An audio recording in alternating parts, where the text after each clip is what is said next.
बिस्मिल्लाहिर्रहमानिर्रहीम अस्सलाम वालेकुम। क्या हाल है माय यूट्यूब फैमिली। उम्मीद करती हूँ कि आप सब अल्लाह के फ़ज़ल और करम से ठीक होंगे। जो बीमार हैं अल्लाह पाक उन सबको सेहत और तंदुरुस्ती वाली ज़िंदगी अता फ़रमाए, और जो रिज़्क़ की वजह से परेशान हाल हैं अल्लाह पाक उनका रिज़्क़ को शादा फ़रमाए, और जो बेनमाज़ी हैं अल्लाह पाक उन सबको 5 वक़्त का नमाज़ी बनाए, और हमें इस जहान और अगले जहान दोनों जहानों की नेमतें और दौलतें अता फ़रमाए। आमीन।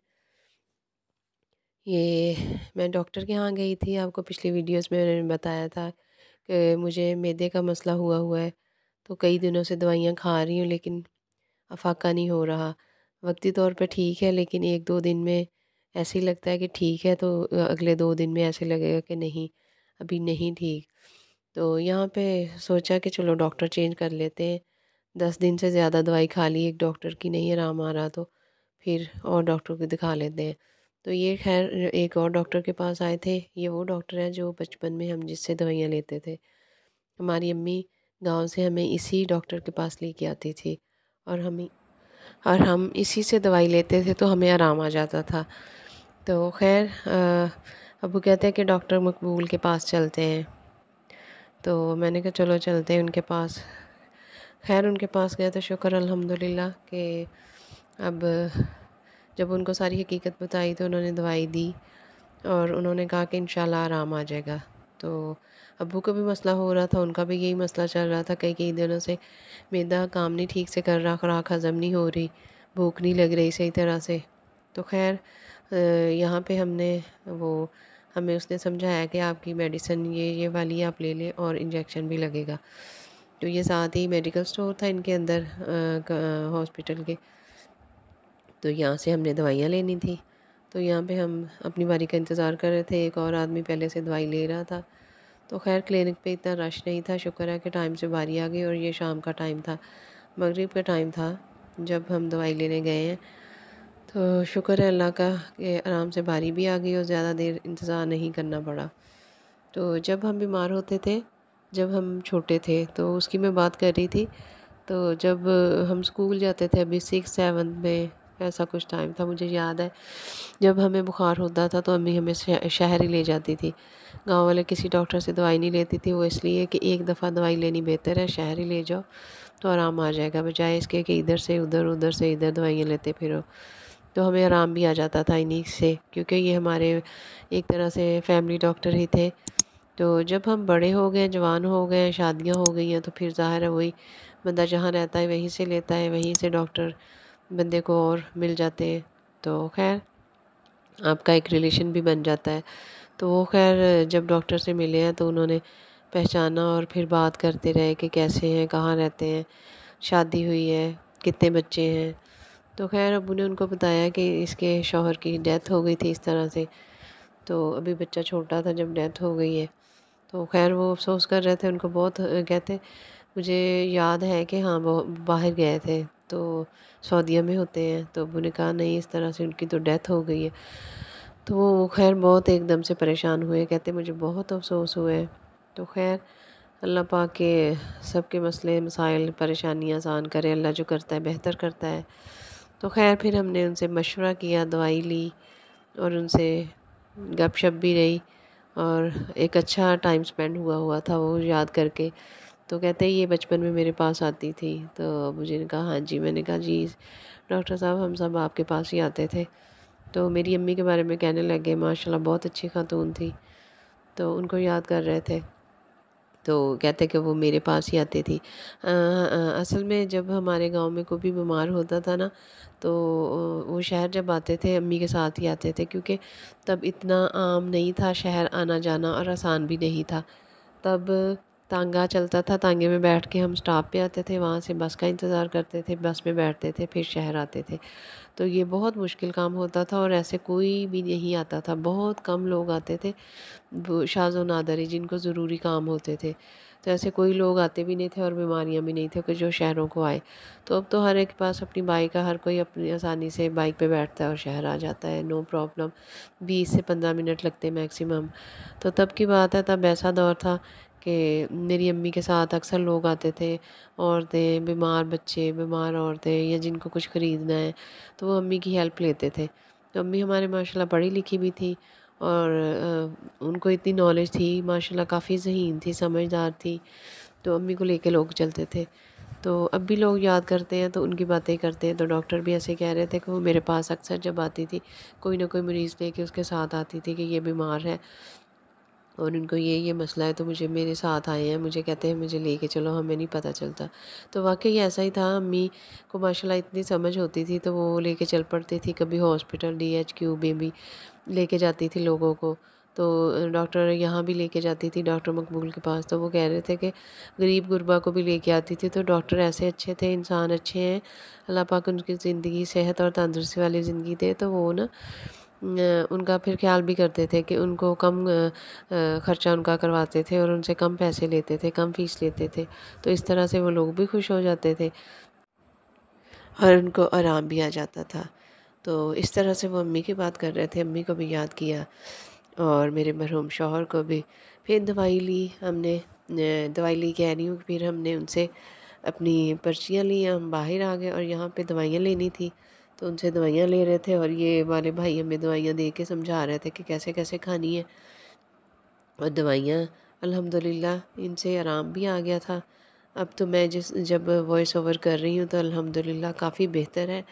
अब मुझे हो रहा है कि मैं दवाई छोड़ दूँ, ना खाऊँ, क्योंकि उन्होंने 3 दिन की दवाई दी थी और कहा था कि 3 दिन के बाद आपने दोबारा विज़िट करना है, दोबारा आना है। तो आज देखती हूँ कि मैं सोच रही थी कि जाऊँ ना जाऊँ।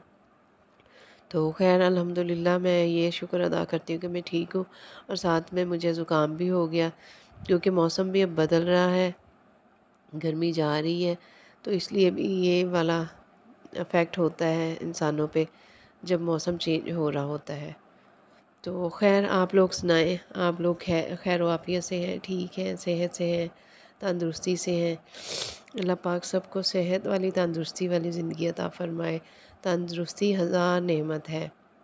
ये इंसान को तब पता चलता है जब बंदा बीमार पड़ता है, थोड़ी-सी तकलीफ़ आती है तो बंदा कहता है कि अल्लाह तेरा शुक्र है कि हम तंदुरुस्त हैं, तूने हमें तंदुरुस्ती दी हुई है।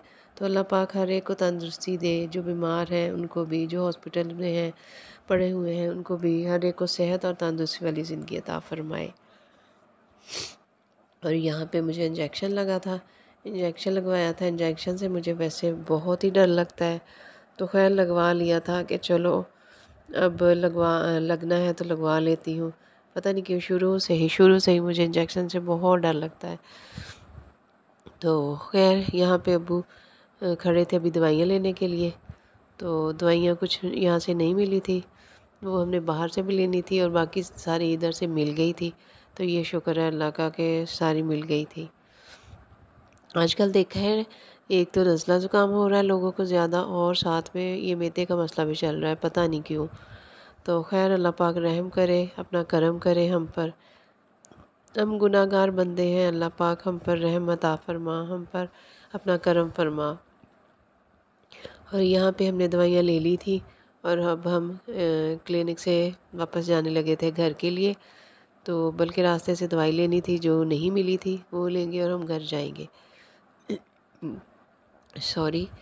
तो ये हम बाहर निकले हैं। यहाँ पे जब हम आते थे बचपन में तो यहाँ पे कुछ भी नहीं होता था, कोई दुकानें नहीं होती थी इधर-उधर। अब इसके सामने प्लाज़ा बन गया हुआ है, इधर-उधर की आबादी काफ़ी बढ़ गई हुई है और मतलब यहाँ पे कह लो कि बहुत ज़्यादा रश हो गया है इस इलाके में अब। और ये यहाँ पे दवाई लेनी थी तो अब उस मेडिकल स्टोर में गए थे दवाई लेने के लिए और मैं बाहर खड़ी वेट कर रही थी कि अब्बू दवाई लेके आएँ।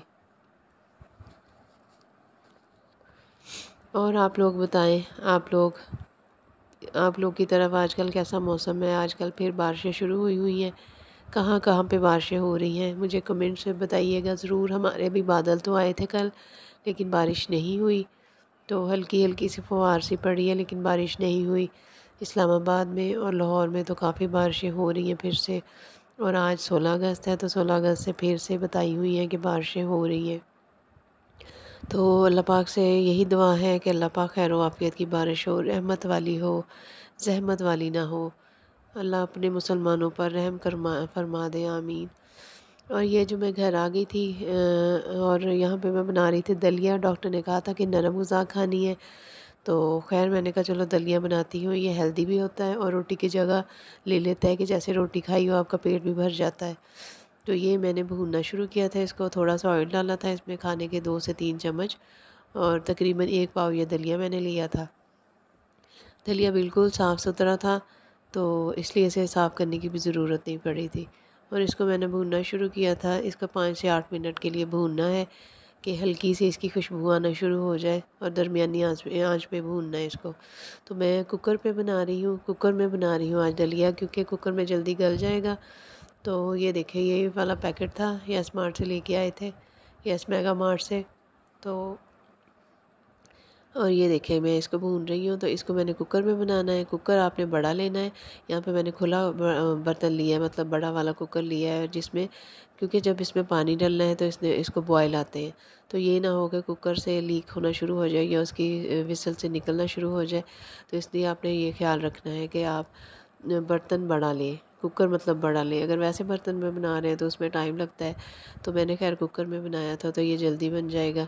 25 मिनट के लिए, 20 से 25 मिनट के लिए उसको लगाएंगे हल्की आंच पे। तो ये देखिए मैंने 20 से 25 मिनट लगाया था हल्की आंच पे, काफ़ी हद तक गल गया है और ये देखिए गाढ़ा भी हो गया है। तो अब इसमें मैं अभी पानी और डालूँगी, क्योंकि अभी इसको और गलाऊँगी, गाढ़ा है अभी। तो अभी पानी डालकर और पकाऊँगी, तकरीबन 2 गिलास पानी मैंने और डाले थे और फिर इसको बंद कर दिया था 10 से 15 मिनट के लिए हल्की आंच पे, कि हल्की आंच पे ये पकता रहे और इसकी विसल चलती रहे हल्की-हल्की सी। ये तेज़ आंच पे ये होगा कि वो विसल से बाहर निकलना शुरू हो जाएगा दलिया, क्योंकि ये पक के ऊपर को आ जाता है। तो इस तरह ये नुकसानदेह है, ये वाला अमल ठीक नहीं है, तो आपने केयरफुली काम करना है ये। और यहाँ पे देखिए मैंने एक और पैन ले लिया है, इसमें बनाऊँगी नमकीन दलिया। मैंने पहले इसको गला लिया था हल्का सा नमक डाल के और कुछ नहीं डाला था। तो ये देखिए यहाँ मैंने पैन में सब्ज़ मिर्चें ली थी, 1 मिर्च ली थी, बारीक-बारीक काट ली थी और इसमें डाल दिया दलिया और यहाँ पे मैंने हाफ़ टी स्पून नमक डाला है। तो ये बन गया नमकीन दलिया। तो ये तकरीबन तैयार है और ये इतना करना है, इसको पकाना है कि ये गाढ़ा हो जाए। और ये मैंने मीठा दलिया, इसमें मैंने डालनी है चीनी अब। चीनी डालनी है तकरीबन 1.5 कप, चाय वाला जो होता है। तो आप अपने हिसाब से डालिएगा, आप जितना दलिया बना रहे हैं, ज़्यादा बना रहे हैं या थोड़ा बना रहे हैं। और ये देखिए ये वाला दलिया गाढ़ा हो चुका था काफ़ी हद तक। तो इसको मैंने अब इसकी आंच कर देनी है बंद और इसको उतार लेना है। और ये वाला मीठा पक रहा है दलिया, तो इसमें मैंने चीनी डालती थी, चीनी डाल के पका लिया था अच्छे से। और ये भी तकरीबन ये देखिए गाढ़ा हो चुका है, क्योंकि दलिये ने जब ठंडा होना होता है तो और गाढ़ा हो जाता है। इसलिए आप इतना इतना सा गाढ़ा कर लें कि ये ठंडा होने पे नॉर्मल रहे, ये ना हो कि ज़्यादा गाढ़ा हो जाए। तो बाकी ख़ैर आपकी अपनी पसंद है कि आपको ज़्यादा गाढ़ा पसंद है या थोड़ा पतला पसंद है, जैसा आपको पसंद है आप वैसा बना लें। तो ये देखें दोनों दलिये तैयार हैं, नमकीन भी जिसमें मैंने सब्ज़ मिर्च डाली है। आप अगर चाहें आपके पास सब्ज़ नहीं है तो काली डाल लें। तो काली और सब्ज़ मिर्च बेस्ट है, क्योंकि मैदे का मसला है इसलिए। और रेड मिर्च आप ना डालिएगा। तो ये देखें ये मैंने दलिया मैं खा रही थी यहाँ पे, तो तकरीबन मुझसे आधी ही प्लेट खाई गई, क्योंकि मैदे का मसला चल रहा है तो इसलिए। चलिए मिलते हैं नेक्स्ट वीडियो में नए व्लॉग के साथ, नई रेसिपी के साथ। अपना ख्याल रखिएगा। अल्लाह हाफ़िज़।